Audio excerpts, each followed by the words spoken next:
Y empezamos. Bueno, primero agradecerles y darles la bienvenida a todos y a todas por estar en esta charla.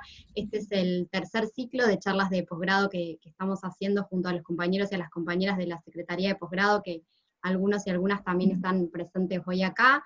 Nos va tocando carrera por carrera, tenemos muchas carreras, así que son 4 ciclos los que tenemos pautados, y el día de hoy le toca la maestría en Periodismo y Medios de Comunicación, que es una de las carreras más antiguas, junto a Plan GESCO, que tenemos en la Secretaría. Esta actividad se hace en el marco de Perio en Casa, que es una iniciativa que desde la facultad se promueve en relación a acompañar y a poder encontrarnos desde otros lugares también con los y las que vienen siendo parte de esta comunidad ampliada, que es la Facultad de Periodismo, así que en eso estamos y para eso nos encontramos, también con la premisa de entender que siempre hay debates que se dan en las aulas del posgrado, que quedan ahí como encerradas en esas aulas, y que en este contexto está bueno poner a disposición, hacer público, que todos y todas los que quieran participar puedan ser parte también, aunque sea un ratito, de esta propuesta que tiene la maestría en Periodismo y Medios de Comunicación. Así que yo le voy a dejar la palabra a Laura, que es la coordinadora de la carrera, agradeciéndoles nuevamente a todos y a todas, para que explique un poco la modalidad, y ya vamos a empezar con esto que además es uno de los temas centrales, ¿no? Estamos en pandemia, bueno, vamos a empezar a hablar de la infodemia, y qué es esto, ¿no? ¿Cuál es el rol de los medios de comunicación en todo este proceso? Laura. Bien. Hola, buenas tardes a todos. Gracias por estar acá acompañándonos. Bien, vamos a charlar sobre infodemia, medios, periodismo y responsabilidad social. Para eso organizamos un panel. Nos van a estar dando su palabra el director de la carrera de la maestría en periodismo, Leonardo González.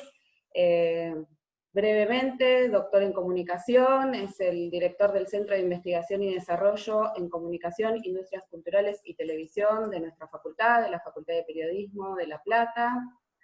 También nos acompañan acá en esta mesa de trabajo Telma Luzani, que integra el equipo de profesores de la maestría. Ella es autora de distintos libros, el último Territorios Vigilados, Cómo operan las bases militares norteamericanas en Sudamérica, conduce el programa Voces del Mundo, que seguramente lo han estado escuchando. También nos acompaña Cintia Ottaviano, gracias Cintia, profesora de nuestra maestría también. Ella fue la primera defensora del público de la Argentina, doctora en comunicación. Gabriela Radiche, periodista de la TV Pública, ella, escuchamos su voz todas las mañanas con Mañana Silvestre. Hoy está ahí desde su casa cuidándose un poquito. Gracias Gaby. Y alumna de nuestra maestría también, ella nos acompaña desde las aulas, nos aporta. Y finalmente nos va a estar acompañando Daniel González, que es el secretario académico de la maestría, profe, investigador también de nuestra facultad, y vicedirector del Departamento de Ciencias Sociales de la Universidad Nacional de Quilmes. La idea de esta charla es que los escuchemos a nuestros panelistas, intercambiemos por medio del chat distintas ideas, yo las voy a ir recogiendo y se las voy a acercar a los panelistas a modo de consultas, a modo de intercambio. Como dijo Lía recién en el inicio, la idea es permanecer con el micrófono silenciado para poder escuchar a los invitados. Gracias. Iniciamos con vos, Leo. ¿Ahí me escuchan? Perfecto, bueno, buenas tardes a todos y todas. Estoy viendo muchas caras queridas y conocidas.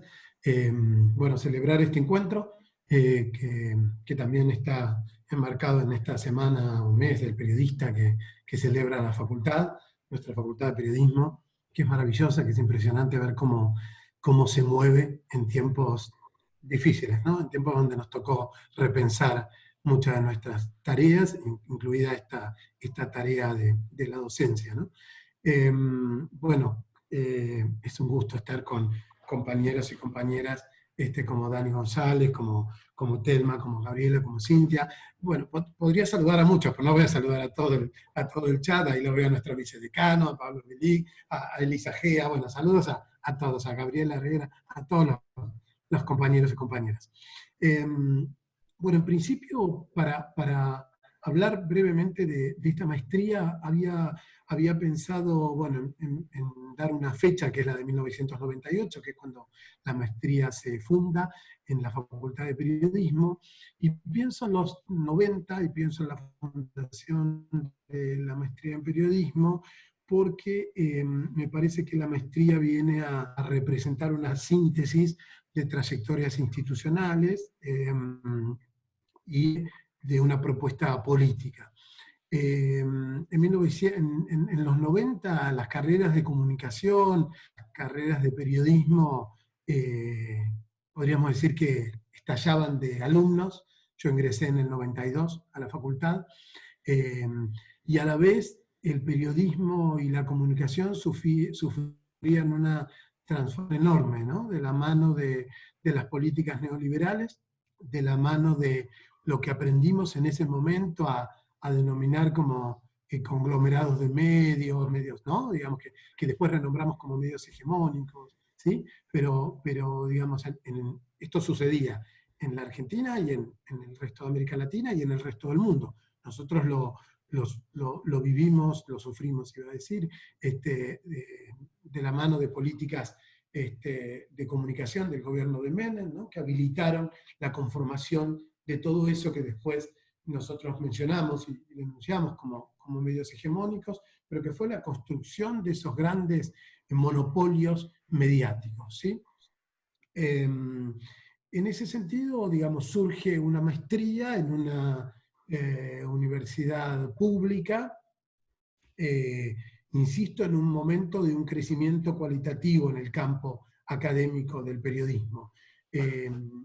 Y nuestra facultad tenía una tradición enorme en relación al periodismo. Nuestra facultad en ese tiempo estaba, hacía algunos años, teniendo un nuevo plan de estudios, con una clara orientación en la planificación y en el periodismo, y por eso se crean las maestrías, la también querida y muy reconocida en América Latina, en Argentina, la maestría Plangesco y la maestría en periodismo. Fíjense además que en ese tiempo también los medios de comunicación hegemónicos practicaban, ensayaban esto de crear sus propias maestrías para formar a sus propios alumnos, que después deberían ser sus propios periodistas, ¿no? Entonces, de la mano de Clarín y La Nación, con la Universidad de Itela o la Universidad de San Andrés, estos medios hegemónicos tienen también sus propias maestrías.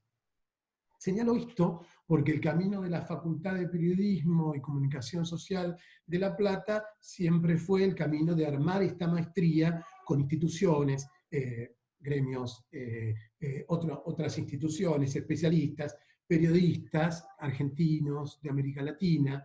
El camino decididamente, digamos, fue otro para poder armar esta maestría, digamos, como contrapunto a lo que el mercado, podríamos decir, iba armando. De hecho, en la actualidad, estamos llevando adelante una corte con CIPREVA, ¿no? donde están cursando un grupo de trabajadores y trabajadoras profesionales de la agencia Tela.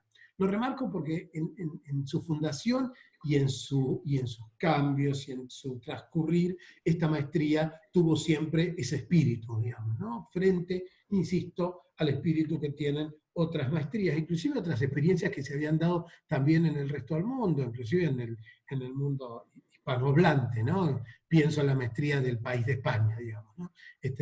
Donde, insisto, forman a lo que después van a ser sus periodistas.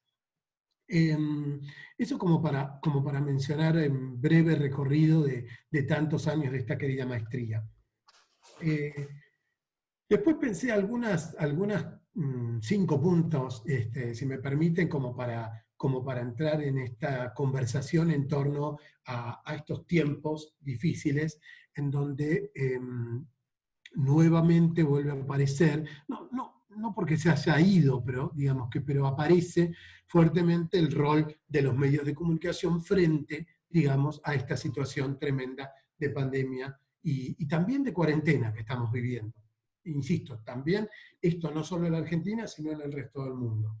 Y entonces me parece que el periodismo que aparece siempre como independiente, en realidad se mueve como clave en los ciclos de sometimiento, ¿no? Y aparece claro otra vez, podríamos trabajar una gran cantidad de ejemplos de estos 80 días que llevamos de cuarentena en la Argentina y de un poco más de días que llevamos de pandemia en el mundo, ¿no? Otra vez aparece el periodismo, lo hemos vivido históricamente especialmente en nuestro país y en nuestra región, como el periodismo aparece como clave en estos ciclos de sometimiento. Y cómo el periodismo entonces, en este contexto de pandemia, contribuye a esta desinformación.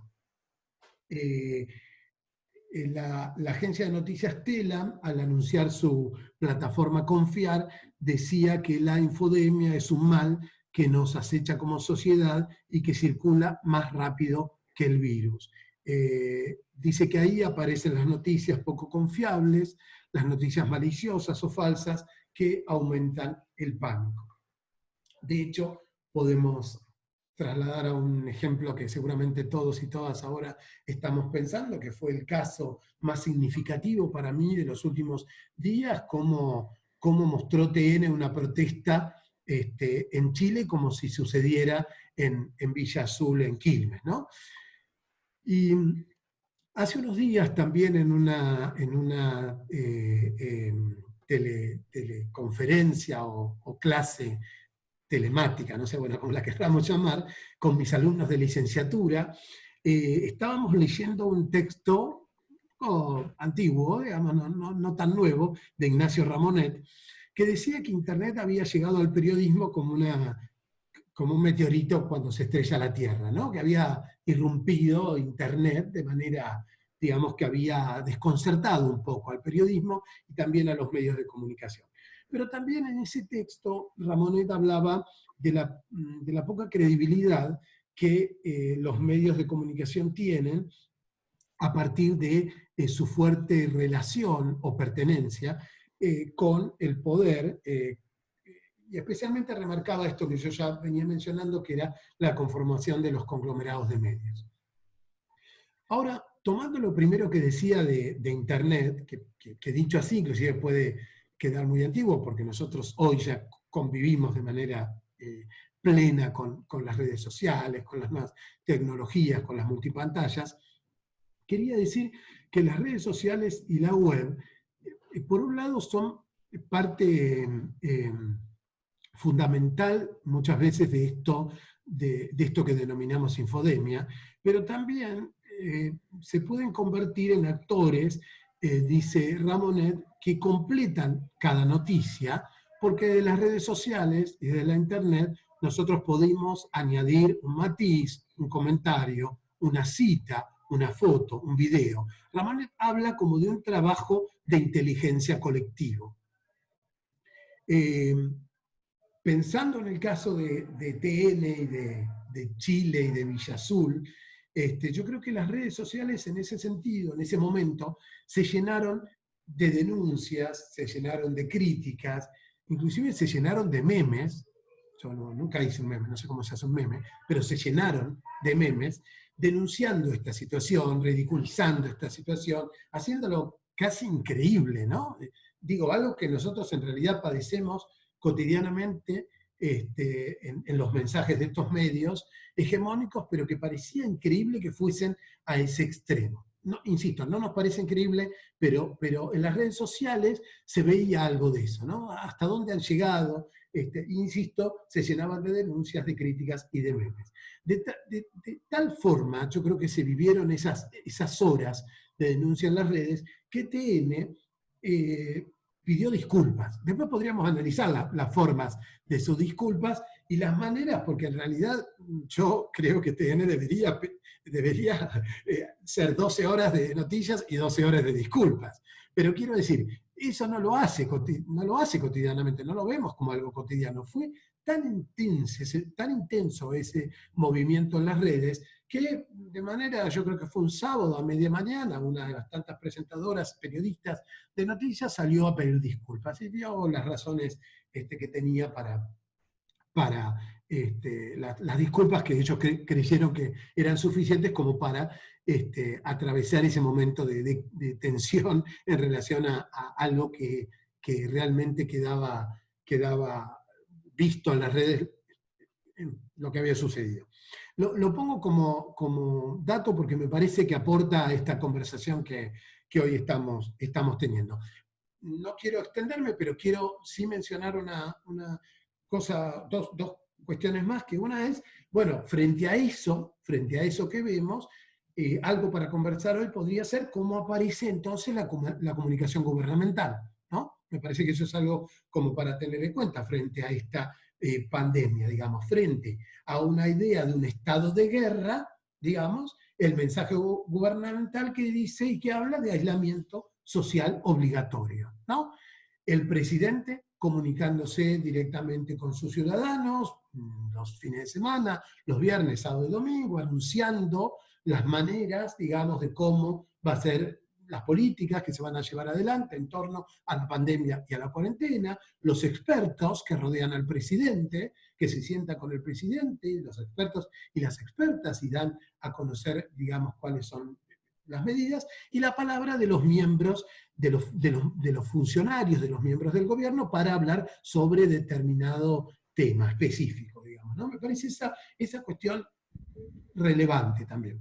Y por último, y si te parece bien, Laura, ya voy terminando, y algo que nos toca de cerca en el centro de investigación, cuando investigamos y escribimos sobre televisión, les dejo para inclusive escuchar los conceptos de ustedes, el rol de la televisión. Y ahí me arriesgo a decir que la televisión aparece con un nuevo protagonismo. Y digo, bueno, todos tenemos un televisor en casa, no todos tenemos internet. Esto llevaría, y podemos tenerlo en unos minutos más adelante, una mirada sobre la brecha digital que hay en nuestra región y en nuestro país. Pero me parece que la televisión en sus multipantallas tiene un nuevo protagonismo, ¿no? El otro día, en la TV pública, estaba viendo uno de estos programas que para mí de manera genial y rápida armó la televisión pública, con vivos, con muchas horas de programación ¿no? Creo que es en conjunto con el Ministerio de Educación, para niños, jóvenes. Y el otro día le hacían una entrevista a un estudiante catamarqueño de la universidad que comentó que había dado un final en la parada de un micro donde había podido encontrar internet. Menciono esta anécdota que me quedé de casualidad, tenía la televisión pública de fondo y de casualidad me quedé escuchando, ¿no? Digo que por un lado estas nuevas relaciones con algo que también es parte de la comunicación y del debate de muchas veces de los grupos mediáticos, que es también el lugar de esa brecha digital, el lugar de la televisión. Porque yo pensaba en los años 90 y en la conformación de esta conglomeración de medios, y pensaba que, bueno, que estos medios no han ido para atrás. Después podemos hablar de la caída en las ventas de papel, podemos hablar de ese 1990 o 1998 de la fundación de la maestría. A este tiempo, estos medios no han ido para atrás. Todo lo contrario, digamos, ¿no? En ese sentido, hoy nos encontramos con un grupo Clarín, en donde uno piensa muchas veces que tal vez ya no le importa tanto Canal 13 o Radio Mitre, sino que le importa lo que le importa es un poder mucho más grande, que son, por ejemplo, las telecomunicaciones, ¿no? Digo, Telecom, Fibertel y todo lo que hemos visto en todos estos años desde la fundación de de la maestría y que muchas veces no hemos tenido tiempo como para poder corregir, digamos, ¿no? Entonces, me parece que, bueno, me parece que quería hacer como esos pequeños aportes para esta conversación, como para ir juntos debatiendo, digamos, sobre estos temas, ¿no? Porque a mí me parece, por último, que el discurso mediático y la intencionalidad de los medios hegemónicos sigue siendo tan terrible y feroz como aquellos años 90, digamos, ¿no? Esta semana, y acá termino, circuló en las redes sociales bueno, no sé cómo llamarlo, una placa que se había armado con dos títulos, seguro todos lo vieron y todas lo vieron, del diario La Nación. Una decía: con la excusa de un rescate y la soberanía alimentaria, el gobierno decidió quedarse con Vicentín. Y la otra decía: aporte estatal en Europa. Europa sale al rescate de sus empresas emblemáticas. O sea, bueno, dos maneras completamente distintas e intencionadas de contar la realidad. Bueno, muchas gracias por estos minutos. Gracias Leo. Bien, vamos a continuar con Telma, le vamos a dar la palabra a ella. Quería mencionar brevemente, porque es algo que me quedó en el tintero y me parece que está bueno, que viene a cuento, como dicen por allá lejos, que viene a cuento de esta conversación, de esta charla que estamos llevando adelante. El último libro de Telma, todo lo que necesitas saber de la Guerra Fría, que expone este escenario internacional en torno a dos ideologías, cómo se construyó y reconstruyó, y me parece que algo de esto puede llegar a hacer ruido en este escenario, ¿no, Telma? Te dejo la palabra. Sí, gracias, muchas gracias. Muchísimas gracias. Estoy muy contenta de estar con ustedes y verlos, aunque sea así, pero todos amigos. Sí, estaba escuchando muy interesante lo que decía Leo, justamente él pone una fecha clave, o una década clave, que son los 90, porque efectivamente no solo se produce en Argentina este cambio a partir del gobierno de Carlos Menem, porque justamente cae no me acuerdo exactamente bien, pero me parece que alguien que tenía un medio de comunicación gráfico, por ejemplo, hacerse además de un medio radial o televisivo. Estaba bien estipulada esta posesión, y justamente lo que logra Clarín en aquel momento es que Menem modifique esa ley, compra Radio Mitre y compra Canal 13. Ahí empieza esa etapa, esa nueva etapa de Clarín. Pero como lo dice Leo, me hizo pensar en algo que habría que estudiarlo, obviamente, pero coincide con un momento de cambio mundial, porque exactamente los 90, el 91 concretamente, es el año de la caída de la Unión Soviética. Y digamos que entramos en un mundo post-Guerra Fría y absolutamente diferente.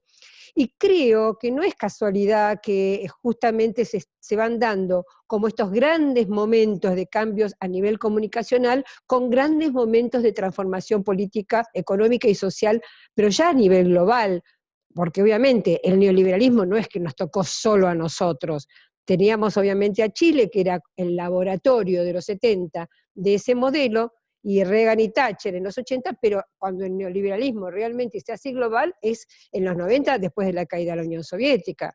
Entonces, no creo que sea casualidad esa modificación específica en el tema comunicacional y ya en más grande pensando en una transformación global. Y creo que esto, como decías Laura, tiene que ver con este momento, porque bueno, cuando pensaba en esta charla, la verdad es que yo todo lo único que tengo son preguntas, obviamente, no tengo ninguna certeza, pero me parece que a partir de ahí y de tomar antecedentes o de pensar antecedentes históricos, uno puede más o menos imaginar algunos escenarios, es todo lo que uno puede hacer, ¿no?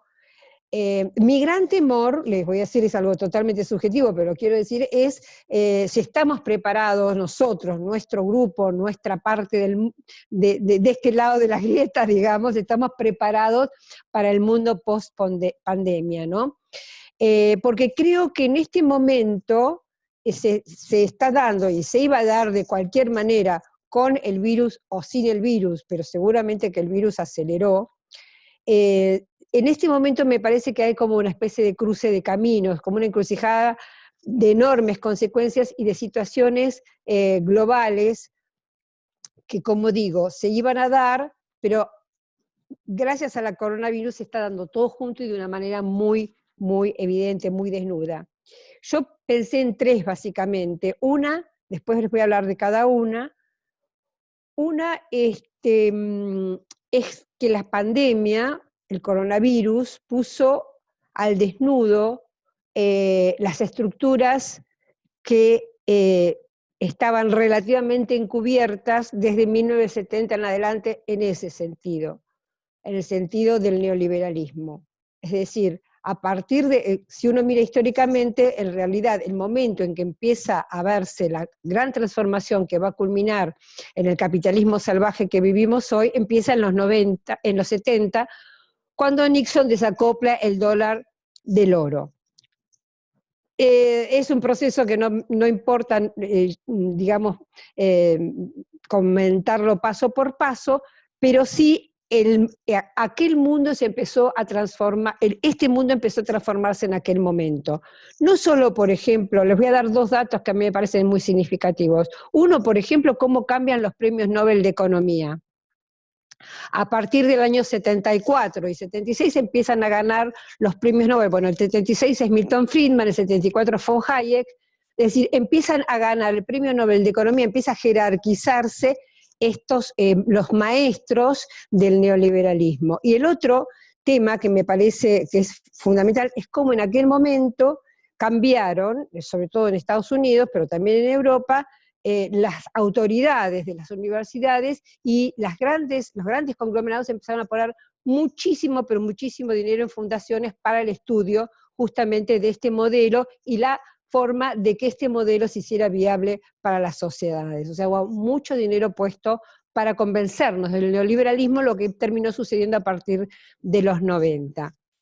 Entonces, en este momento, la primera cosa que pasa, me parece, es que se pone muy claro, muy al desnudo toda la desigualdad, toda los perjuicios que trae un modelo como el neoliberal, donde la salud y la educación están privatizados. Es decir, me parece que en este momento lo que se produce es algo que a la larga se va a producir, pero en ese momento se desnuda de una manera muy, muy brutal, ¿no?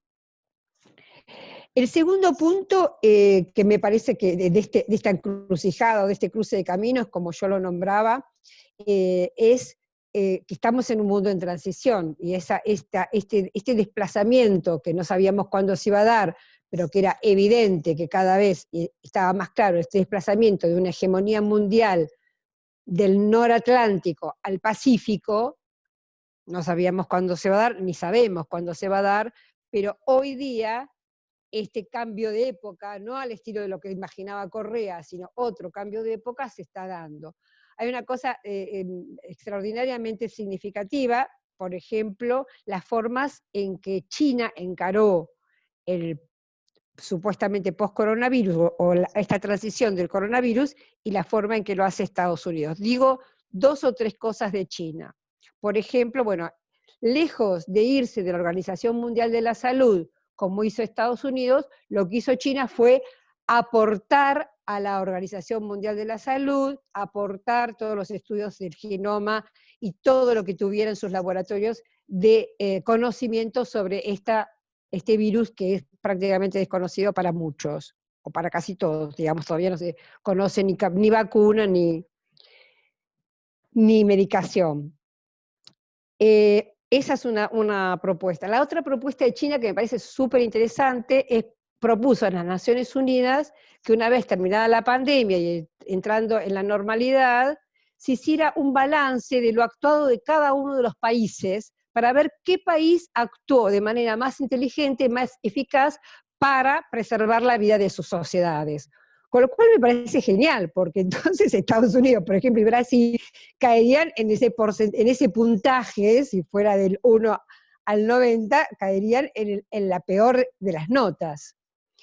Y el tercer punto que me parece muy relevante es la gratuidad. China adelantó que en caso de encontrar una vacuna o alguna salida a esta pandemia, iba a ser gratis para todo el globo. Frente a esto aparece un Estados Unidos completamente distinto, pero más allá de digamos, de estas decisiones de Trump, muchas de ellas electoralistas, que tienen que ver con esta pelea de la Organización Mundial de la Salud, o lo que podrían hacer sus laboratorios.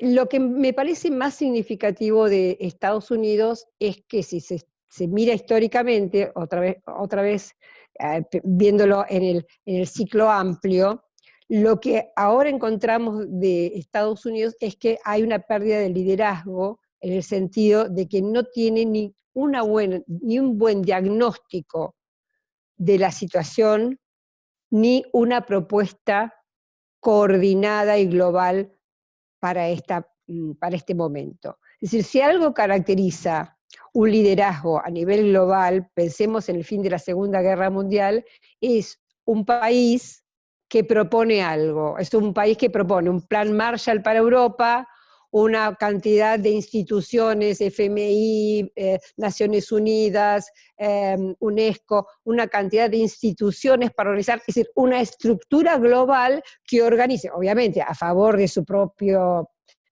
poderío, pero una orientación al fin. Lo que estamos viendo en este momento es que Estados Unidos no es que no lo quiera hacer, es que está incapacitado de hacerlo. Y esto es, me parece a mí, la prueba clara de su ocaso en el liderazgo, ¿no? Más allá de otras cosas que podría uno pensar como la competencia económica o la competencia militar o justamente las actuaciones militares desatadas que tiene en este momento, también son otra prueba de la falta de liderazgo. Y otro elemento interesante para pensar esto es las respuestas, por ejemplo, que le llegan no solo de China, sino ya de sus propios aliados como Europa. Un ejemplo también, para no ahondar en este tema, ustedes saben que a fin de junio, normalmente todos los años se hace en lo que se llama el G7, o sea, se juntan los 7 países más ricos del mundo y deciden más o menos las políticas mundiales. En los últimos años ya venían con muchas desinteligencias, porque desde que está Donald Trump los ninguneaba, les pedía plata, etc. Pero lo más interesante de este año es que el G7 y siempre se va rotando, ¿no? El país en el que se hace. El año pasado creo que se había hecho en Canadá, y este año se tenía que hacer en Estados Unidos y va a ser en Washington. Y Angela Merkel dijo, yo no voy, por supuesto puso las cosas del coronavirus.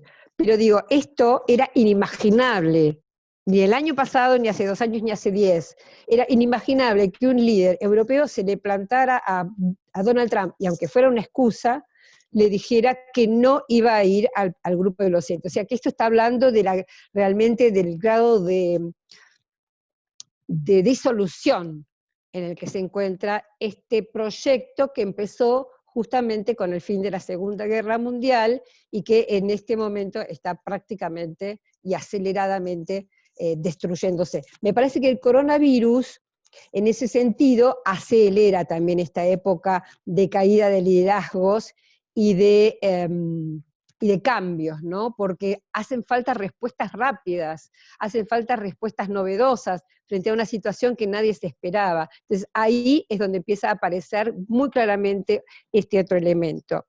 Y el tercer punto, bueno, tiene que ver con algo que yo por ahí conozco menos que ustedes, pero es el cambio de paradigma tecnológico, ¿no? Las redes, las plataformas, los nuevos dispositivos, cómo estos elementos estos cambios están también acelerándose, me parece, a partir de este tema, así como estamos hoy hablando nosotros, estas nuevas modalidades están obligándonos de alguna manera, por un lado, a quedarnos en casa y a cierta introspección y a cierto cuestionamiento y a cierta revisión de formas de vida, de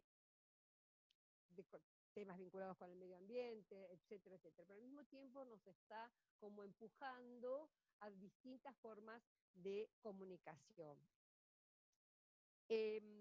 Para terminar, creo que justamente una de las características que me parece que tienen estos momentos bisagra o estos momentos de coyunturas de grandes cambios. Telma, perdón, Telma, se te escucha muy bajito, ¿puede ser que hayas movido el micrófono o algo de eso? A ver ahora. Por ahí se me metió entre la polera. A ver ahí. A ver ahora. Me voy a poner Ahora sí. Ahora sí. Perdón, pero si no estábamos todos tratando de... Ay, perdón. Sí. Ahí va. Voy a ponerme así esto. Gracias. No, decía que en estos momentos de grandes cambios,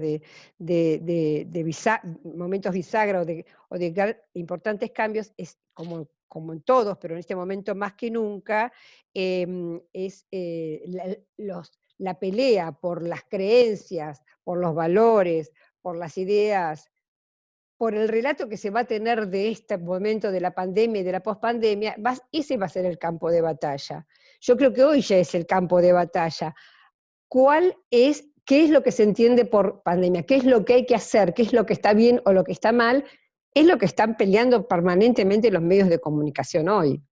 Los que defienden las salidas de los corredores y los que defienden las medidas que toma Alberto Fernández. Es decir, la pelea por qué es lo correcto o lo incorrecto, esa pelea que la pueden dar únicamente los medios, eso es parte de la lucha en la que estamos y la que se viene.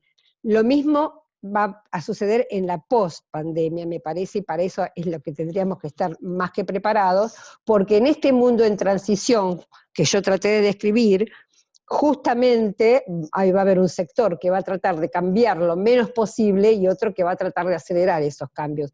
En ese campo de batalla,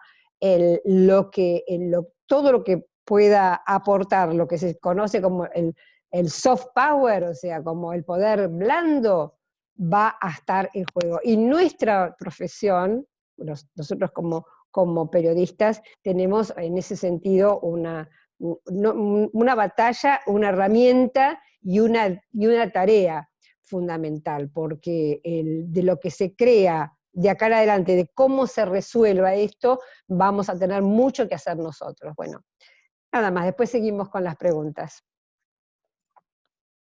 Gracias, Telma. Bien, vamos a continuar con Cintia. Vamos a darle la palabra a Cintia para que nos cuente un poquito su punto de vista con respecto a la charla de hoy, infodemia, medios, periodismo, responsabilidad social.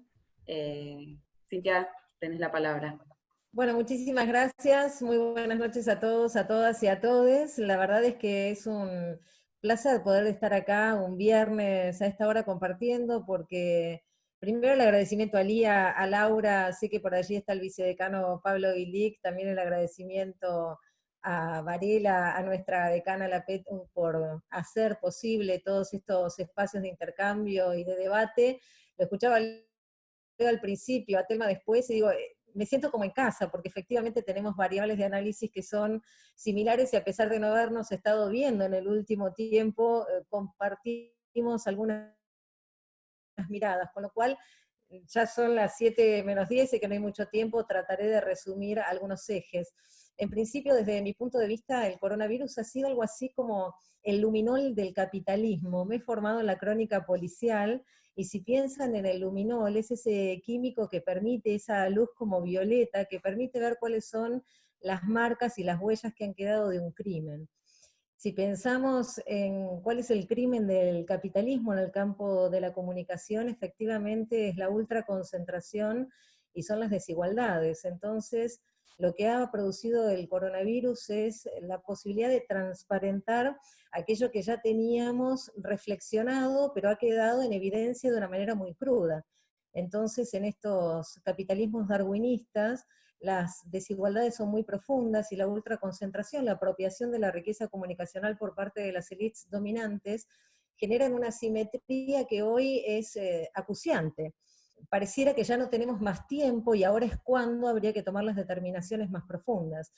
No acompaño tanto el término infodemia, sino el de infoxicación. Una de las realidades que trabajamos en Volver a las Fuentes, el programa de radio que todos los días tenemos en la 990, es desde el campo de la medicina, vienen diciéndoles a lo que consideramos la audiencia, la ciudadanía comunicacional, no miren tanta televisión, no escuchen tantas informaciones porque efectivamente produce un fenómeno adverso en este caso, que tiene que ver con dañar, si querés, las estructuras psíquicas, es decir, producir más daños que soluciones o ventajas, ¿sí?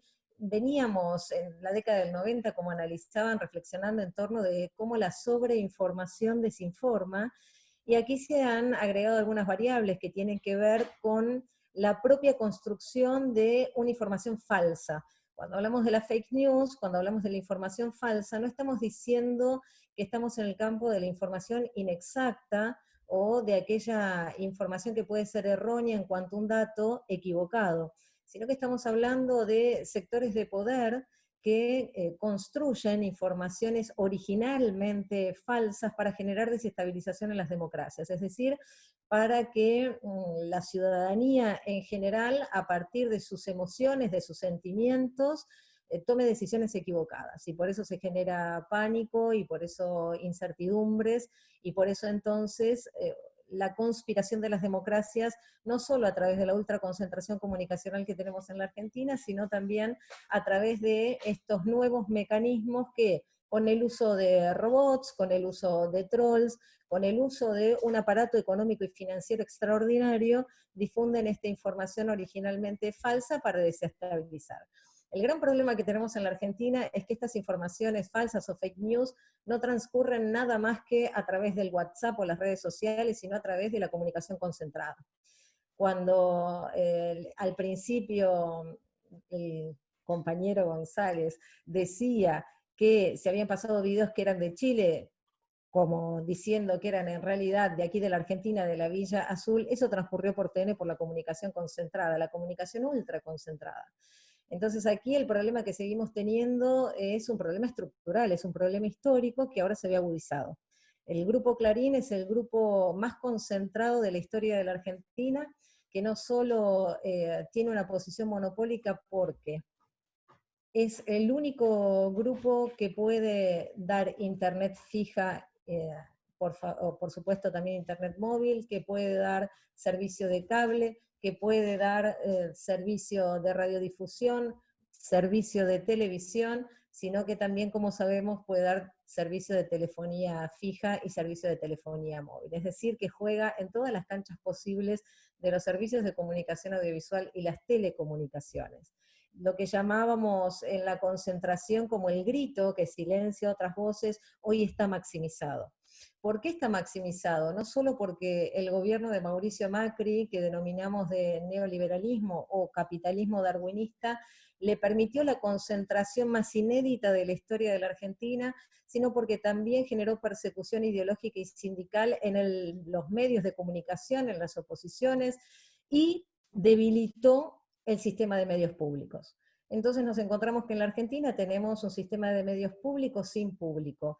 Como ustedes saben, fui propuesta como candidata a ocupar un espacio en el directorio de RTA, todavía no se consumó, falta el decreto del presidente, de Alberto Fernández, pero lo cierto es que hay que reconocer que es muy loable todo lo que se ha venido haciendo en materia educativa en la televisión pública, pero esto no está siendo acompañado por las audiencias. Entonces tenemos una crisis muy profunda. tener un sistema público de medios sin público, producto del vaciamiento, que no solo tuvo que ver con una cuestión tecnológica, sino con una conceptualización ideológica del gobierno de Mauricio Macri, es un subsuelo del que habrá que salir con muchísimo esfuerzo. Digo, no tengo duda, y Gabriela nos podrá dar cuenta de la búsqueda de la excelencia en la calidad informativa que se tiene en la televisión pública. He trabajado en la radio pública y conozco, bueno, bajo la dirección de María Seoane, que en ese momento llegábamos a estar cuartos en la audiencia. Telma, te acordarás perfectamente de esa etapa, es decir, que dábamos disputa en torno de la batalla cultural, sumando esa vocación de mayorías que tenemos y que seguimos teniendo, pero no podemos dejar de ver en qué situación crítica nos ha dejado este capitalismo darwinista. Entonces, las consecuencias de la poda de la Ley de Servicios de Comunicación Audiovisual es muy concreta, y voy a dar un ejemplo que tenemos que tener en cuenta. Lo que se buscó es que no reconociéramos quiénes son los licenciatarios y licenciatarias finales, es decir, entre comillas, quiénes son los dueños en términos de... Sabemos que la información es un derecho humano, con lo cual podemos pensar en todo caso en un bien público, no en una propiedad, pero se siguen diciendo los dueños de los medios de comunicación, ¿no es cierto? A pesar de que no lo sean. El macrismo lo que ha buscado es que no supiéramos finalmente quiénes son, porque ha podado los artículos vinculados con el acceso a la transparencia de quiénes son los licenciatarios, en definitiva, de la radio y la televisión. En un tiempo que, como decía yo al principio, se ha empoderado la televisión, ya lo veníamos analizando, sobre todo en América Latina, por la brecha económica, y se ha empoderado la radio también. Hay profes que están dando clases a través de la radio porque es el único medio de acceso y es el más democratizador de todos, porque con 2 pilitas tenés la posibilidad de acceder al medio de comunicación. En la Argentina hay pueblos sin luz. Entonces, parte de la problemática es que seguimos mirando a la Argentina con los ojos de Buenos Aires, ¿no? El porteñocentrismo es uno de los pecados capitales en nuestro país. De manera que a la hora de hablar de la Argentina también tenemos que pensar cuáles son las Argentinas olvidadas. Bueno, lo que quería decir con respecto a la poda de la Ley de Servicios de Comunicación Audiovisual, que soy de las que consideran que deberíamos volver derogando los decretos de Mauricio Macri a los 166 artículos de plena vigencia de nuestra ley de medios, como la conocemos, es que carecemos de tanto conocimiento de quiénes son los licenciatarios, que hoy cuando buena parte de la ciudadanía mira América TV, no está pensando que el principal accionista es el señor Velocopit, que a su vez es dueño de Swiss Medical, es decir, que tiene una prepaga, es decir, que tiene intereses extraordinarios en el marco de una pandemia. Esta es una de las reflexiones que tenemos que tener de manera constante, porque mirar hoy un servicio de comunicación audiovisual, un medio, requiere de transparentar los intereses económicos, financieros, políticos, ideológicos. ¿Por qué? Porque en el marco de la teoría de los géneros estamos ante un periodismo de riesgo, una comunicación de riesgo. Esto quiere decir que hoy más que nunca requerimos de información plural, diversa, confiable para tomar decisiones. Y la toma de decisiones salva vidas en estas circunstancias excepcionales en las que estamos. De manera que yo necesito, hoy más que nunca, evitar, cuando hablamos sobre discriminaciones hablamos de interseccionalidad. Yo creo que hay que evitar la interseccionalidad de intereses en los medios de comunicación. Esto se discutió mucho en Ecuador, pero ¿es posible que un licenciatario tenga intereses en el sistema de salud de la Argentina? ¿Es posible que un licenciatario de servicios de comunicación audiovisual tenga intereses en el sistema financiero de la Argentina? ¿Es posible que los tenga en otras ramas de la economía, sin siquiera estar transparentada esa situación? El otro problema que tenemos es que frente a un gobierno que pretende tener algunas políticas públicas redistribucionistas o cuanto menos de recaudación en tiempos de inversiones excepcionales para el sistema sanitario, ha intentado, como sabemos, tener el proyecto de ley aún no ha llegado al Congreso, ¿no? Pero gravar las grandes fortunas. Y también, como sabemos, la reestructuración de la deuda externa. Ahora bien, parte de la problemática que tenemos en la Argentina es que la comunicación ultraconcentrada sus licenciatarios, sus, entre comillas, propietarios, tienen intereses en la deuda. Es decir, que cuanto el país más se beneficie con una reestructuración de la deuda, más se perjudican los acreedores. ¿Cómo van a disociarse verdaderamente a través de los contenidos que emiten y difunden en esa ultraconcentración comunicacional? Lo mismo ocurre con este proyecto de ley que será para gravar a las grandes fortunas, se estima unas 12.000 personas. ¡Ah, caramba! Son licenciatarios de servicios de comunicación audiovisual.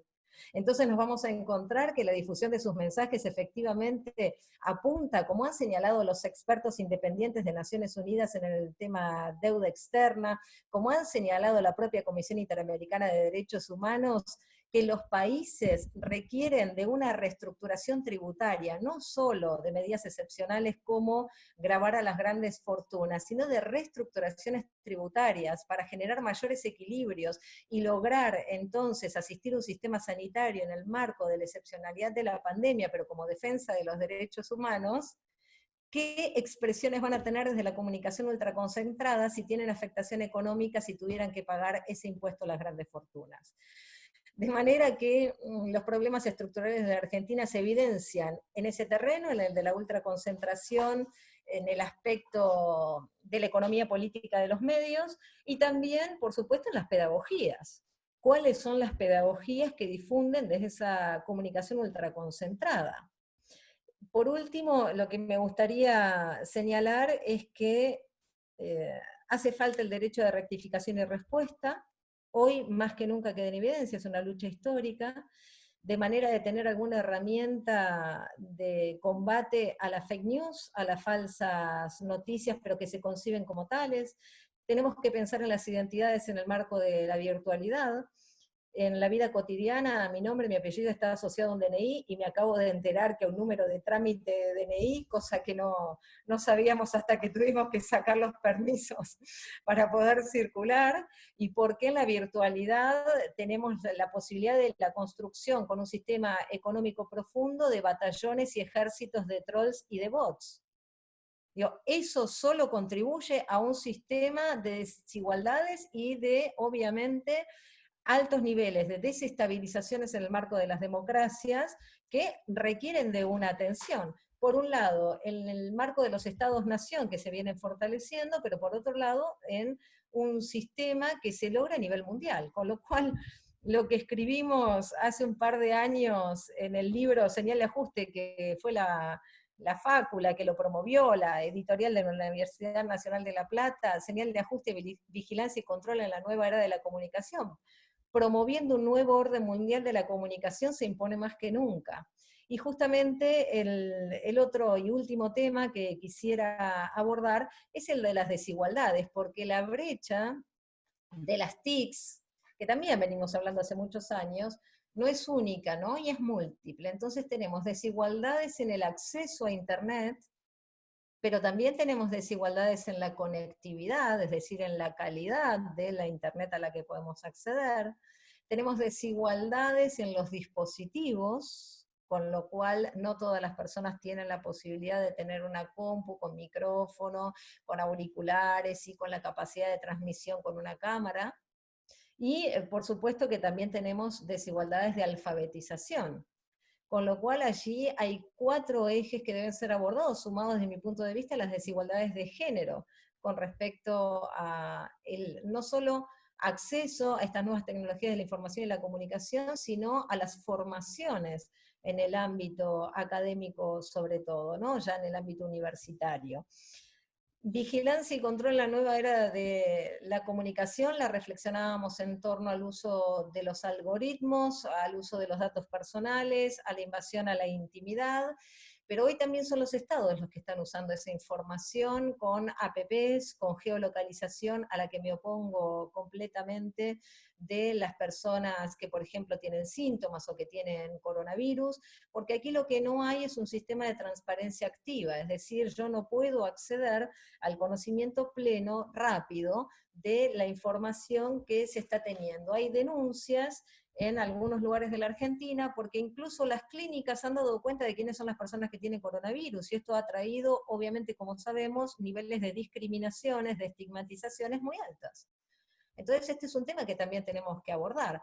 ¿De qué manera? Creo que con participación ciudadana, con control de participación ciudadana, es decir, este gobierno que ha promovido y que promueve tanto el diálogo al punto de llevar a los responsables de Vicentín, una empresa que tiene investigaciones serias por delitos gravísimos de defraudación a todas las personas que vivimos en la Argentina, porque son defraudaciones al Estado, creo que debería sentar a una mesa de inequidad, porque ya sabemos que va a haber inequidad entre quienes se sienten, salvo que el Estado asuma un rol de no mediador, sino de representación de la ciudadanía comunicacional, a todos los actores de interés en el campo complejo y diverso de la comunicación para pensar en una corregulación que complemente la Ley de Servicios de Comunicación Audiovisual, así como las leyes vinculadas con las telecomunicaciones.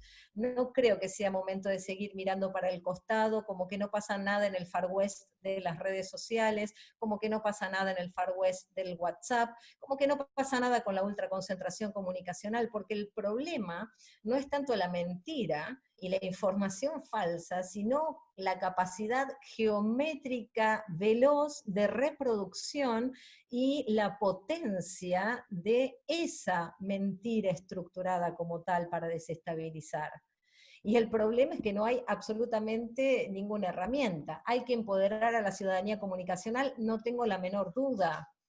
Ahora, este es un debate muy interesante, porque hay quien cree que, por ejemplo, construida una mentira adrede como la liberación de presos a mansalva para generar batallones de sicarios al estilo de las brigadas venezolanas. Esta no es una idea personal, esto ha sido la motivación de un cacerolazo en la Argentina, producto de una serie de informaciones falsas que fueron difundidas por la ultraconcentración comunicacional. ¿Y cuál fue la herramienta de desactivación de esa mentira amplificada hasta el final? Lo mismo ocurre con Vicentín. ¿Qué posibilidades reales tenemos quienes trabajamos en los medios de comunicación donde buscamos definitivamente la verdad? En fin, es un escenario creo que de alto nivel de complejidad, pero que ha quedado desde mi punto de vista más claro que nunca cuáles son los ejes de abordaje, y si tenemos que pensar en el ejercicio profesional, yo diría que tenemos que dejar de mirar la realidad del país como si fuera la de Buenos Aires. Creo que tenemos que usar lentes de géneros con ese al final para incorporar las distintas realidades del colectivo LGTBIQ+. Creo que tenemos que obviamente checar la información siempre y no correr detrás de una primicia, sino buscar la verdad de manera constante. Creo que tenemos que pensar siempre que trabajamos para un pueblo y no para un medio. Ese para mí es como uno de las frases que me acompaña de manera constante. Formarnos siempre, por eso celebro este espacio y celebro que exista la maestría de periodismo y medios de comunicación, me parece que es absolutamente fundamental. Agudizar las miradas críticas, pero también abrir puertas y ventanas a las audiencias para que puedan participar de manera constante en la construcción de la comunicación. Seguir reconociendo el periodismo como una herramienta de transformación social me parece que es fundamental, y reinventar las agendas, ¿no? Allí tenemos un desafío extraordinario, reinventar las agendas, reinventar las fuentes de información, poder reflexionar en torno de la interculturalidad que tan abandonada está en la Argentina, y luego, bueno, ser honestos y honestas siempre. Richard Kapuscinski decía, ¿no? Para ser buen periodista o buena periodista, primero hay que ser buena persona. Yo no digo tanto, digo por lo menos intentémoslo, aunque sea, aceptemos la posibilidad de ser un poco mejor persona cada día que nos toca. Gracias, Cintia, gracias por tus aportes. Sumamos ahí infoxicación. Bien, gracias. Gracias. Vamos a darle la palabra a Gabriela Radiche, colega, periodista, comunicadora y también alumna de nuestra maestría que está integrando la corte actual de alumnos, y ahí hay algunos compañeros que veo que la están acompañando en esta charla. Estamos en clase. Bueno, buenas tardes para todas, para todos, para todes. Es muy difícil hablar después de la doctora Ottaviano, quiero decir esto. ¡Qué tupé mío! Tendría que retirarme, pero no. Voy a insistir. Sí quiero usar algunos minutos para agradecer, porque más allá de que están los chicos ahí veo a Nora, a Daniel, a María, a Fernando, digo, compañeros de la corte, a Daniel, por supuesto, que es profesor este año, y las profesores que tuvimos el año pasado.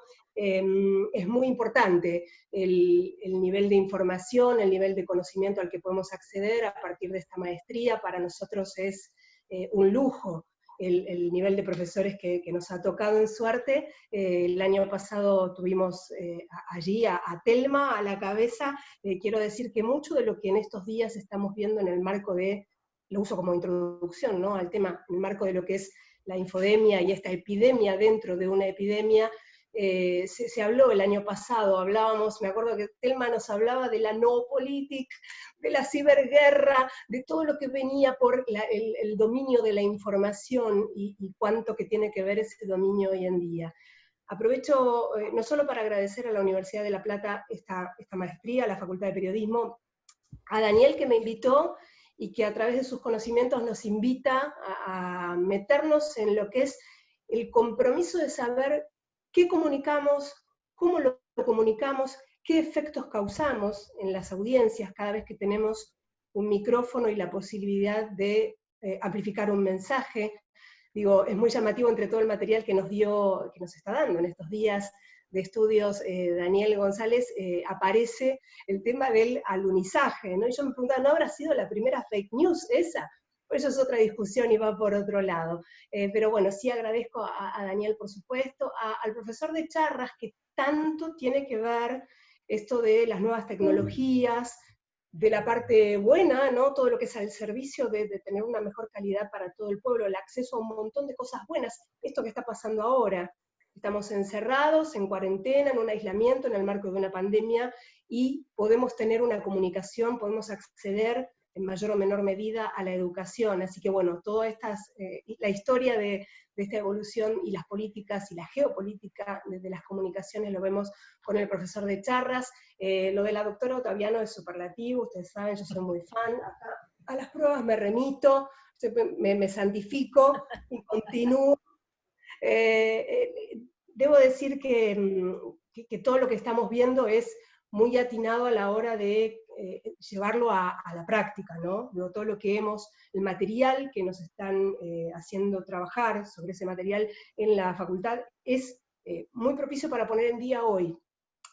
Lo que vemos también con Tato Díaz, la historia, lo de Ciapina ni hablar, digo, lo que hemos visto con Ciapina respecto de dejar de mirar el eurocentrismo y ponernos a trabajar en un nuevo mundo, bueno, bienvenido sea el momento, ¿no? Dicen que estamos en la nueva normalidad, quizás tengamos ahora que empezar a trabajar en un nuevo mundo o en un nuevo orden de la comunicación, como mencionaba recién Cintia. A propósito de Cintia, quiero decir, hablaba de porteñismo, y ayer en la clase de Charras mencionábamos eso también, de la brecha digital, que hay bibliografía que dice que se achicó la brecha digital, acá en Argentina no, es poderosa la brecha digital. Esta semana hubo... vuelvo atrás al porteñismo que le decía a Cintia, podemos usar recoletismo también, que hay que dejar de tener una mirada recoleta, porque en la ciudad de Buenos Aires también está la Villa 31, el barrio 31, entre todos los otros barrios que están vulnerables y con reales dificultades de acceso a internet, y Nacho Levi hizo esta semana un Instagram Live muy poderoso con una de las actrices de La Casa de Papel, y usaba esto, cruzar el océano a través de una red social, para visibilizar a los que no tienen voz. Me parecía sumamente poderosa esa acción en cuanto a para qué sirven, ¿no?, las comunicaciones y la comunicación digital. Decía que esto es una introducción y ya me debo haber consumido todo el tiempo, pero así que bueno, ustedes, Laura, vos gritá cualquier cosa, yo paro. Pero vinculado a esto del nuevo mundo que tenemos para construir, y también metiéndome con lo que Daniel nos pidió, que es de alguna manera una mirada sobre la infodemia, sobre la responsabilidad a la hora de sentarnos o estar con la posibilidad de comunicar a través de un medio, me parece que hay como datos muy esenciales sobre los cuales hay que trabajar mucho, cotidianamente, en el plano de la infodemia. ¿Por qué? Porque lo que se vio en estos días de encierro, tan particulares, tan inéditos, es un salto. Así como hace 2 años ya se hablaba, hay un montón de notas, o se ha trabajado en la Facultad de Derecho también sobre lo que es la infodemia, las falsas noticias, no infodemia, sobre las falsas noticias. Esta realidad de la infodemia en el marco de la pandemia se da con la particularidad de que todos estamos usando mucho las redes, estamos con el encierro, estamos súper vulnerables, y que todo lo que circulaba antiguamente por las redes dio un salto, no cualitativo, todo lo contrario, dio un salto hacia los medios tradicionales de información, lo cual me parece gravísimo. Mencionaba Leonardo en el comienzo esto de lo que pasó con TN, con el canal, cuando emitieron lo de la Villa Azul, con las imágenes que eran de Chile, el circuito que se dio, más allá de lo que decía Leonardo, que es muy interesante, porque no solo obligó al canal a la desmentida, y ya sabemos qué es lo que ocurre con una desmentida, no tiene la misma repercusión que una noticia, en este caso una falsa información. Si ustedes miraban en las réplicas, cuando alguien empezó a decir, esas son imágenes, esto es lo que pasa en Chile, son imágenes de Chile, todos los comentarios eran para desmentirlos, vituperaban a aquellos que estaban diciendo estas son las imágenes reales, o sea que había una confusión tan poderosa en las redes que era imposible llegar finalmente a la verdad. Luego, con todos los medios concentrados y sosteniendo una información, es muy chiquitito, es un embudo muy, muy difícil de salir, el tema del camino de las fake news. Digo que me preocupan 3 cosas. Primero, el salto que han dado a las grandes ligas, a las que se suponía que eran medios serios. Me parece, también lo dijo Cintia recién, el tema de la alfabetización mediática, la alfabetización comunicacional, que seguramente no es nuevo y ya se viene hablando en distintos ámbitos, pero que en esta semana en particular, y perdón si apina que miro hacia Europa, pero digo, en la Unión Europea, en la European Commission, en la Comisión Europea, hicieron un llamamiento, está abierto el llamamiento a que participen con propuestas para la información, para alfabetizar a la gente, porque no solo estamos quienes tenemos un micrófono o algo para redactar, un medio para redactar. Lo que está en juego es la sociedad comunicacional, lo que está en juego son las audiencias, la protección o la desprotección de estas audiencias. Entonces, acercarles herramientas de, saber si una información viene sin fuente chequeable, sin autor, las fotos, nosotros por ahí hasta usamos el recurso simple de las imágenes en Google, donde pones una foto y automáticamente podemos verificar si esa foto es real o pertenece a otro escenario. La difusión de esas herramientas de chequeo, de chequear continuamente algo de información, lamentablemente hay que abrirlas para toda la sociedad, lamentablemente o no, bienvenido sea, que todos podamos chequear cuál es el origen de una información. Respecto de lo que decía primero, con esto de que me preocupa muchísimo que salte una información, que las fake news se divulgaban muchísimo a través de las redes sociales, me parecía terrible eso, pero me parece más grave que aparezca en nombre de los medios serios. ¿Por qué? Porque el medio serio tiene la obligación de chequear cuál es el origen del material que va a poner al aire. La desmentida de Todo Noticias decía, nos dieron el material. Perdón, agarré un material. No, es responsabilidad también de quienes tenemos el medio ponerlo allí en chequeado para la gente. Y por último, hay algo que, también lo trasladó la doctora Ottaviano, por eso es muy difícil hablar después de ella, que es el tema de la regulación. Y acá es un tema que seguramente intuyo yo que va a ser muy áspero, el tema de los marcos regulatorios. ¿Por qué? Estuve buscando algunos datos, mientras tanto, le quería poner, digo, si tuviera que hacer una nota, la nota se llama Estamos en guerra. Estamos en guerra, y el señor, creo que es vicepresidente de la Comisión, Josep Borrell, dijo de la Comisión Europea: la desinformación en tiempos del coronavirus puede matar. Tenemos el deber de proteger a nuestros ciudadanos, haciéndonos conscientes de información falsa, etcétera, etcétera. Y decía, en el mundo actual impulsado por la tecnología, los guerreros manejan teclados en vez de espadas. El CELS hizo el año pasado, en abril de 2019, hizo un anuncio, un apartado especial respecto de los ataques al disenso, las redes sociales y las fake news. Mencionaba el discurso de Chito Gascón, el filipino, decía que en el mundo de la posverdad ya no hay guardianes de la verdad. Cualquiera puede hablar y decir, esto es así. Los guardianes de la verdad, o los que vigilan la verdad en Internet, seguramente van a tener mucho trabajo para hacer. Entre las cosas que menciono, lo del marco regulatorio, esta es preocupante. Esto es un texto que aparece, está en las redes, en la Asamblea Permanente de los Derechos Humanos en Argentina, es de abril de este año, y menciona un hecho ocurrido en Mendoza. Es el repudio, dice este texto en APDH, que es el repudio ante la iniciativa legislativa contra el derecho de expresión. Un proyecto de un diputado, del jefe de la Cámara de Diputados de Mendoza, Andrés Lombardi, acompañado por la presidenta del bloque de diputados de la UCR, Cecilia Rodríguez, que dicen que piden modificar el Código de Contravencional, imponiendo arresto, trabajos forzados y multas a quienes difundan fake news. Eso está, es un proyecto. Seguramente quienes tengan las leyes tendrán mucho para discutir, porque eso es lo que pasa. Marcos regulatorios seguramente necesitamos, y los excesos no.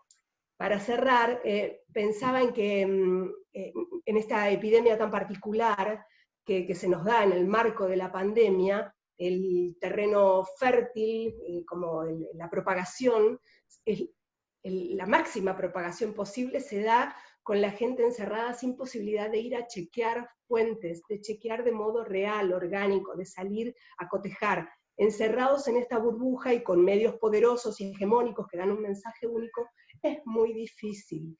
Y esta infodemia, con esto cierro, Daniel, gracias por invitarme, la contrapartida, la paradoja con la pandemia, con la epidemia de coronavirus, es que nosotros no necesitamos tapabocas, justamente. Esta epidemia necesita una lucha muy inteligente. La guerra contra la mala información y las falsas noticias es una lucha activa, pero no va a ser con tapabocas. Gracias, Gabriela, gracias por tus aportes. Nos haces ahí un poquito pensar sobre las fake news y algo tan importante como el chequeo de las fuentes. Bien. Por último, le queremos dar la palabra a Daniel González. Daniel González es el secretario académico de la maestría. También le quería agradecer, que lo vi ahí, que están en nuestro Zoom, Glenn Potolsky, que es miembro del comité académico de la maestría. Gracias, Glenn, por acompañarnos. Bueno, Daniel, te dejamos la palabra. Bueno, ¿me escuchan bien ahí? Sí. Bueno, una cosa, bueno, un gustazo estar aquí compartiendo primero con los alumnos de la maestría que este año nos ha tocado esta versión a distancia, que no nos teníamos muy acostumbrados, pero bueno, estamos ahí poniendo el cuerpo a esta situación.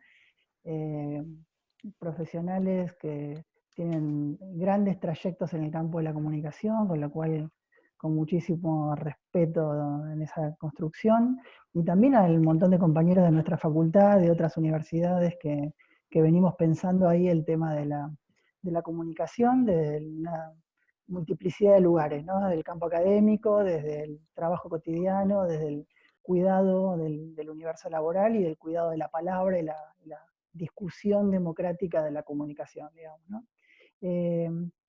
Bueno, en principio yo quiero tirar más que nada algunos tips, pensaba también en las contras que tiene esto, que me hubiese gustado aplaudirlos a todos después de las exposiciones, y esto no lo permite, así que no sé, dediquémosle el aplauso de las 9 de la noche o alguna de estas cosas que se pusieron de moda ahora para todas las contribuciones.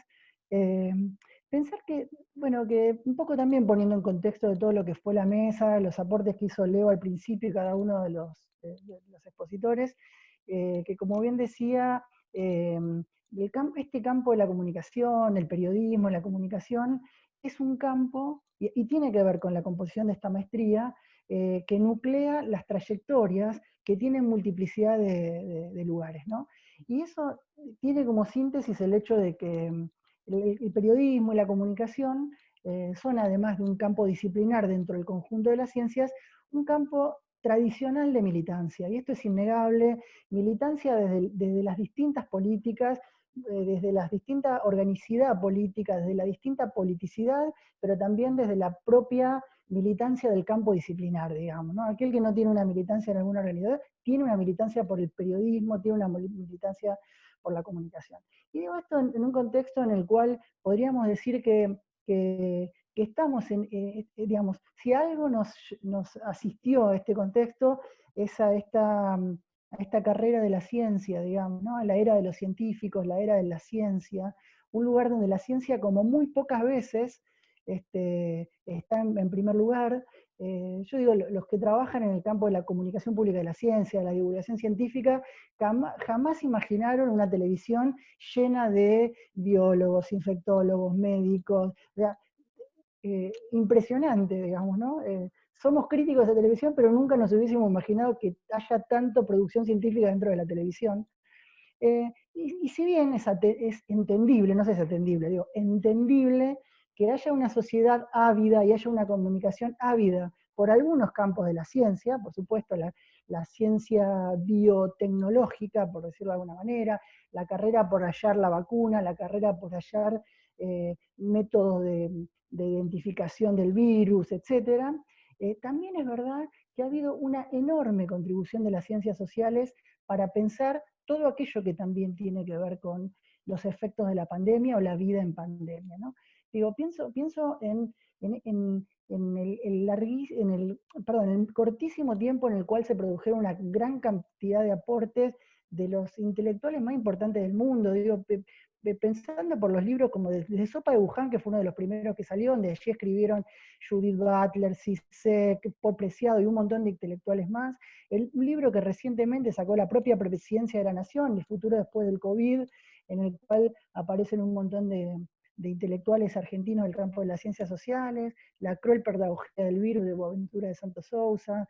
Y en ese sentido también el campo de la comunicación, pensando a la carrera, cuáles son los debates necesarios para pensar los aportes y conflictos que la comunicación genera en este contexto, digamos, ¿no? Y en ese sentido yo me encontré con 2 o 3 elementos. El primero, por supuesto, ¿no? Una comunicación pública en la que, nada, venimos de lo que ya todos sabemos, todos lo expresaron muy bien, todos lo conocemos, años de ataque contra la comunicación pública, y cuando había una expectativa de recuperación, de repente una pandemia, con todo lo que ello implica. Sin embargo, la comunicación pública logró pegar un volantazo, al menos eso, hacia nuevos desafíos para la comunicación pública. Y de esa perspectiva pienso el programa Seguir Educando, que va por la televisión pública o por las radios públicas. Y quiero destacar una cosa allí también, que allí genera una fuertísima articulación con los medios sin fines de lucro o los medios universitarios, porque la política de Seguimos Educando se está retransmitiendo por más de 200 canales en el interior del país, medios comunitarios, medios universitarios, canales, etc. Con lo cual allí hay una política pública que no solo está en la red de medios públicos, sino también en toda la articulación que generan otro tipo de medios públicos, digamos, ¿no? O medios sin fines de lucro. Bueno, sin ir más lejos, los contenidos para contar, que son una novedad, construidos en el corazón de la pandemia, o por supuesto lo que mencionaba, ya no recuerdo quién, la herramienta de Telam por la construcción de de la aplicación confiar, para poder de alguna manera también generar una lucha contra la producción de noticias falsas, digamos, ¿no? ¿Y qué nos encontramos de repente también en el universo de la comunicación privada? No quiero volver sobre los pasos de Telma, Gabriela o Cintia, del contexto de lo político. Siempre decimos que en la comunicación, en la información, el primer criterio de noticiabilidad es el ideológico. Después viene otra lista, pero el interés ideológico, el interés económico, el interés político de los medios es el principal criterio de noticiabilidad. Y allí nos encontramos con algunas cuestiones del tipo de, por ejemplo, primero, una homogeneización o una homoprogramación, una homogeneización de las programaciones. ¿Qué quiere decir esto? El noticiero habla durante todo el noticiero sobre el coronavirus. Digo, por supuesto que podemos discutir si es un tema que amerita el criterio de un protagonismo, podemos discutirlo o no, pero después quiero volver sobre esto. Pero existe una homogeneización de la programación que va desde la producción informativa en noticieros hasta todos los demás lugares de la programación en el cual también se aborda esta temática. Programas de espectáculos, y cuando hablamos de programas de espectáculos, no es que tenemos ningún problema con los programas de espectáculos, mejor dicho, programas de farándula, digamos, donde no es que se aborda los problemas de la salud o los problemas de la pandemia desde una perspectiva informativa, sino que ahí había vedettes hablando que no es que no puedan opinar, pero en general no se construye una perspectiva de construcción informativa sobre bueno, todos los elementos que mencionaba al principio, digamos, ¿no? Las tertulias, los programas de deportes, inclusive la ficción también se aborda, lo cual hay una homogeneización de la programación en función de este criterio noticiable. Creo que lo decía Cintia. Es un concepto que atenta contra lo que la propia Organización Mundial de la Salud recomienda. Es decir, para abordar el estrés, los problemas de salud mental que generan la sobreinformación o la infodemia, la infodemia no solo, o la infectó, como la palabra la infoxicación que mencionó Cintia, no solo es aquello que está referido a las noticias falsas, sino sobre todo a la sobreinformación. Cuando sabemos que estamos sobreinformados, muchas veces tampoco podemos alcanzar un contacto con medios de información, entre comillas, de calidad. Bueno. Entonces, por un lado, eso que tiene que ver con la homogeneización de la programación. Por otro lado, bueno, esos sectores privados que vuelven sobre aspectos referidos a la guerra, como decíamos, la comunicación en guerra, digamos, ¿no? Es decir, volver a situarnos en un concepto de producción informativa en guerra. Volver a producir una información que establece una identificación de la producción informativa del tipo de, es una dictadura de los científicos, digamos, ¿no? Pedro Can es un presidente en ejercicio, digamos, ¿no? Entonces, la construcción de lo que denominamos el discurso anticientífico, que lo que hace es poner en tensión a estos criterios de los intereses económicos de los medios de comunicación contra, contra el avance científico, digamos, ¿no? Y por último, dos elementos más, y que con esto quiero terminar. En primero, cuando decía cuando hablaba de la homogeneización de la programación, digo, se trata de una situación de coyuntura, la homogeneización de la programación. Nosotros abordamos, digamos, los primeros elementos, las primeras noticias que aparecieron sobre el coronavirus fueron hacia finales del mes de febrero. Sin embargo, nosotros veníamos de un proceso en el cual, a partir del 18 de enero hasta más o menos esa fecha, tuvimos un mismo modelo de programación televisiva con otra temática que era el caso del asesinato de Fernando Báez, no sé si lo recuerdan, parece del siglo pasado, pero eso pasó hace 2 o 3 meses, digamos, ¿no? Donde la televisión reprodujo el mismo modelo de 24 horas por 24 de una programación unificada sobre una temática, donde siempre se hablaba de ese tema en los noticieros, y como también sabemos, cada vez que hablamos en los noticieros, que se producen en los noticieros televisivos, ese tipo de construcción informativa, lo hacemos considerando 2 elementos, que son lo que con lo que quiero cerrar. En primer lugar, en los últimos 6 años, bajo la gestión primero de Cintia, en la Defensoría del Público, se desarrolló un observatorio de información televisiva, que desde hace 6 años viene generando un informe anual de, observatorio de la información en la televisión. Uno de los datos más importantes que revela esos informes es que menos del 50% de los noticieros construye fuentes informativas para construir una información. Es decir, es una información sin fuentes. Es decir, algo así como es una producción de información de televisión de periodistas, televisión de opinión, información de opinión y no información de fuentes. Los datos son muy impresionantes. Y en segundo lugar,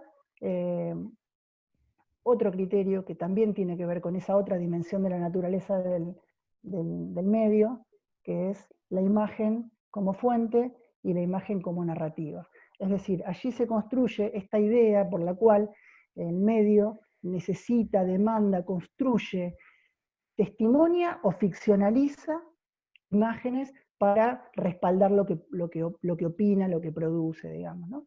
Y eso es lo que genera la gran avidez de producción de información falsa, digamos, ¿no?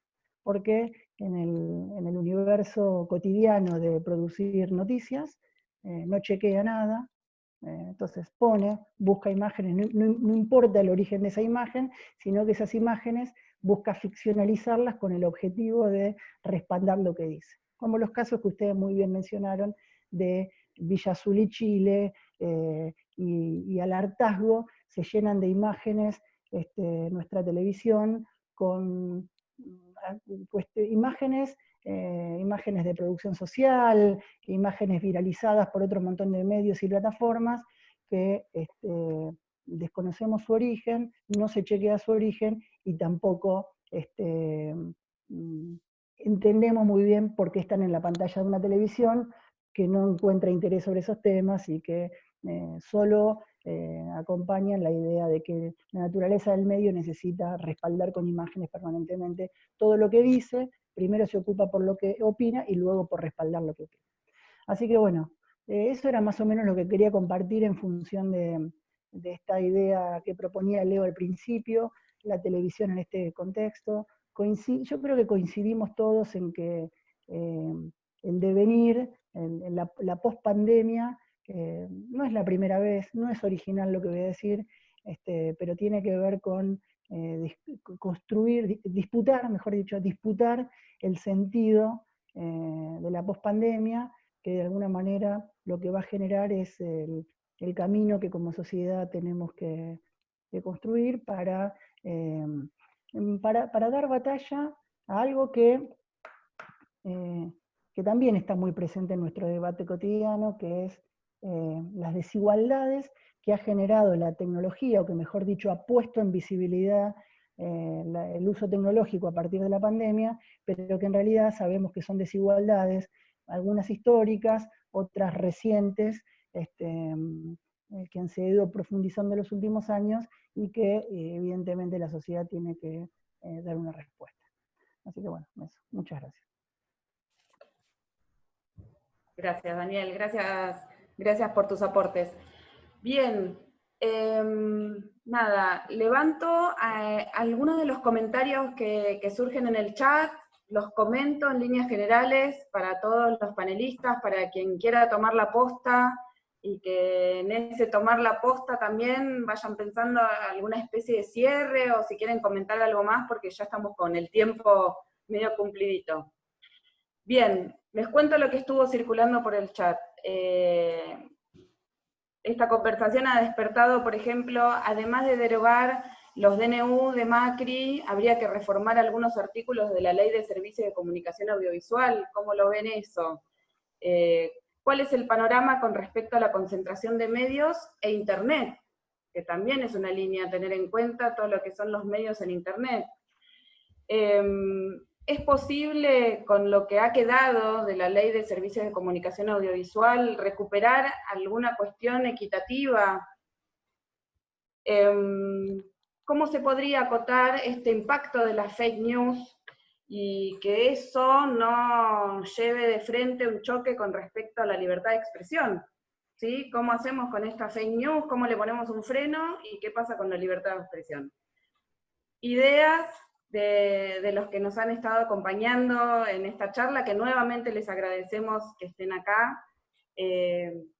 Las dejo a libre albedrío, el que quiera levanta la mano y nada, bienvenido a ese diálogo.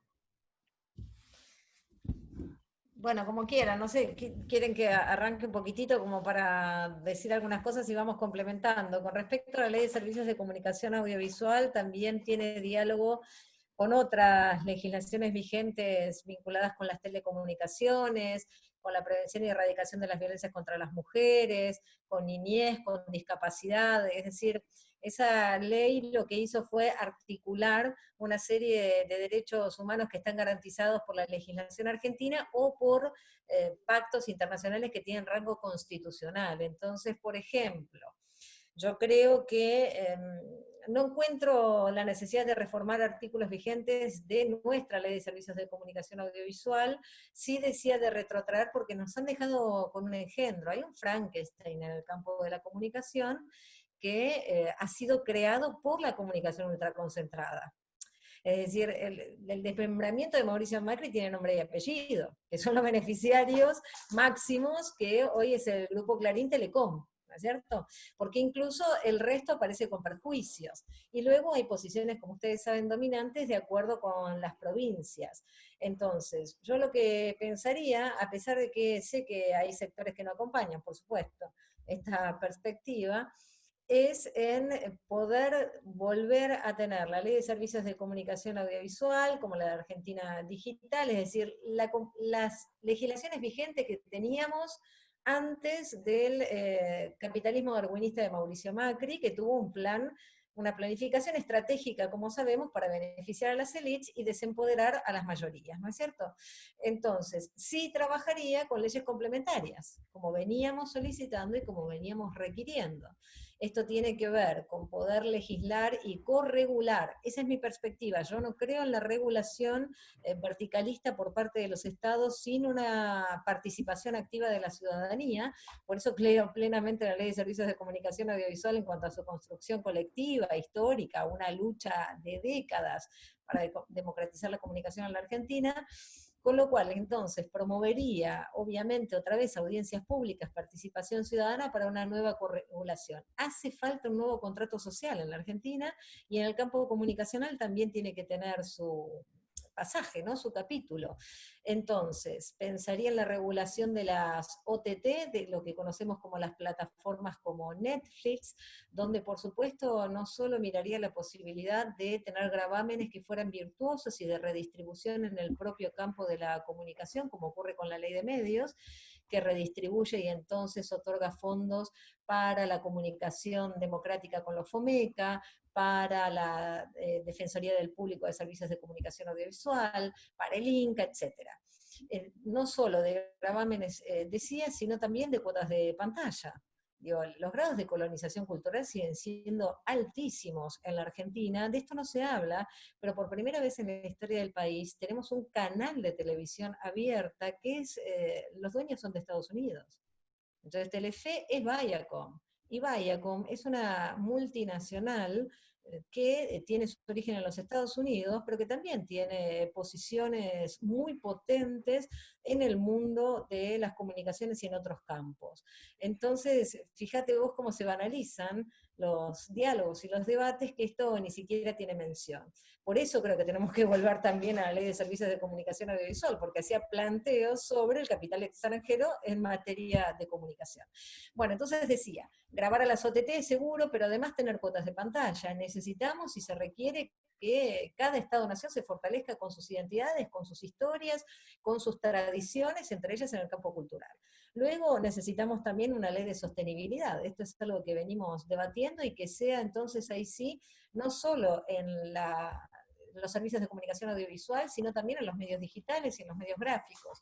Ahí requerimos de una ampliación en los criterios. Lo mismo con respecto a la Defensoría del Público, que no solo abarque los servicios de comunicación audiovisual. Como parte de mi tesis doctoral hay un capítulo que es sobre las defensorías convergentes, un título que le pusimos porque todavía no hay denominaciones fijas, porque está en plena creación, pero sí, por supuesto, que hay algunos ejemplos ya donde hay defensores y defensoras que trabajan en multimedios, con lo cual la tarea de todo lo que tiene que ver con los derechos de las audiencias, es decir, la lucha contra las discriminaciones y las vulneraciones al derecho humano a la comunicación, no solo se dan en el campo de la radio, de la televisión, sino también en los medios digitales y también en la participación que tienen en las redes sociales. Así que este es uno de los puntos en los que habría que avanzar.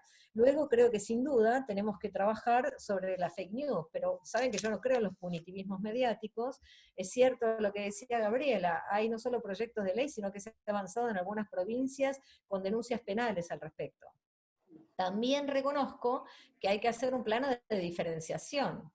Ustedes saben que en el marco del derecho, el Sistema Interamericano de Derechos Humanos, la libertad de expresión tiene, por supuesto, responsabilidades ulteriores. Esto quiere decir que hay afectaciones, y se reconocen esas afectaciones, y hay que tener responsabilidad frente, por ejemplo, a un hecho de discriminación.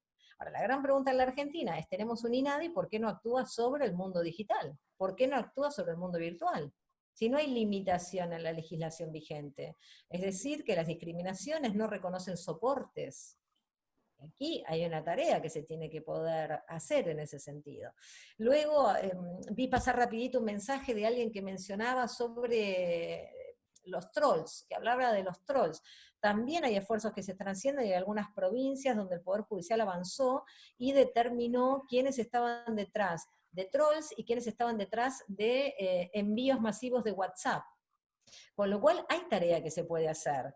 Acá la pregunta es si hay voluntad política para hacerla. Por eso digo que la correlación de fuerzas, cuanto menos, la tendríamos que hacer desde el campo popular, como siempre, desde el campo nacional y popular, de las luchas históricas que hemos dado, y me parece que no hay excusa en este sentido, porque es cierto, hay una territorialidad que no podemos ocupar, porque no podemos salir a marchar como lo hemos hecho históricamente, pero bueno, estos espacios multiplicados hablan de una nueva territorialidad, y esa nueva territorialidad nos tendría que invitar cuanto menos a poder plantear esto, ¿no? Como sería una propuesta corregulatoria donde tenemos que agregar la operatividad del derecho de rectificación y respuesta. Nos falta esa ley, no la hemos logrado, porque los dueños de los medios se creen dueños de la información. Entonces, ahí hay una obturación de la posibilidad de decir, no, la información le corresponde al público, a los públicos, a la ciudadanía comunicacional, hay derecho de rectificación y respuesta. Más o menos creo que hemos incorporado casi todo, sumando, por supuesto, la declaración en el ámbito del Congreso de la Nación Argentina de Internet como un servicio fundamental en el marco del derecho humano a el acceso, la conectividad, también la posibilidad de los dispositivos, la alfabetización comunicacional y el achique de la brecha de géneros que veníamos mencionando. Un fallo muy importante del juez Gallardo de esta semana, del 8 de junio, obligando al gobierno de la Ciudad de Buenos Aires no solo a garantizar acceso a Internet, sino a los dispositivos. Y me parece que entonces ya empezamos a tener cierta jurisprudencia que nos podría apuntalar una corregulación en ese sentido. Espero haber respondido a la pregunta. Gracias, Cintia. Estamos excedidos con el tiempo. Me parece, Lía, que es nuestra secretaria de posgrado, me parece que vamos a tener que hacer una charla 2 con respecto a periodismo. Hay muchas ganas de seguir conversando. Telma, te invito, si querés comentar algo más, y luego Leo, nuestro director de la maestría, los invito a ustedes a... Telma, tenés el micrófono apagado.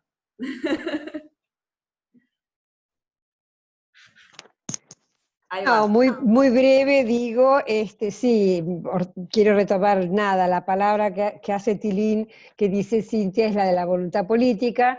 En los pocos meses que lleva este gobierno, en realidad no vemos, personalmente no veo grandes cambios significativos, por ejemplo, en lo que es los medios públicos, ni Canal 7 ni Radio Nacional se le ve un despunte que podría haberse visto al menos, y el tema de la concentración, ¿no? También vinculado con esto, con la correlación de fuerzas y la voluntad política, el tema de la concentración, y que nombró también Cintia, la diversificación, esto que no solo están vinculados a, por ejemplo, a la medicina prepaga, sino a la agroindustria, a las farmacéuticas, a los bancos, etcétera, etcétera. Así que esto me parece que es una de las tareas pendientes fundamentales, ¿no?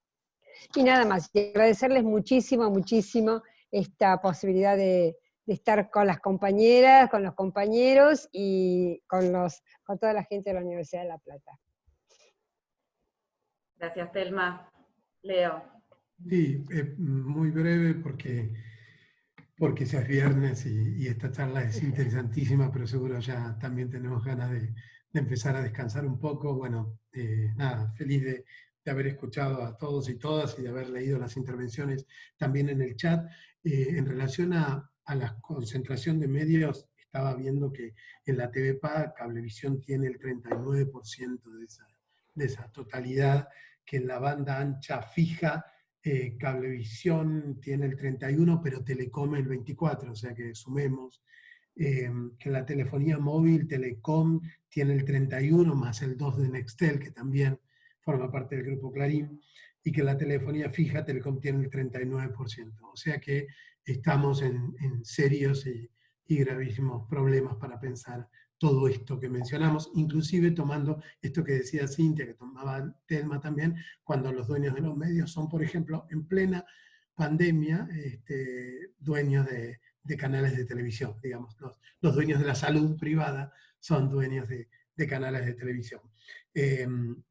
Y pensando un poco, que me gustó esto que decía Daniel, de una televisión llena de científicos y médicos de pronto, pensaba que también por otro lado estamos asistiendo a una televisión casi sin actores, ¿no?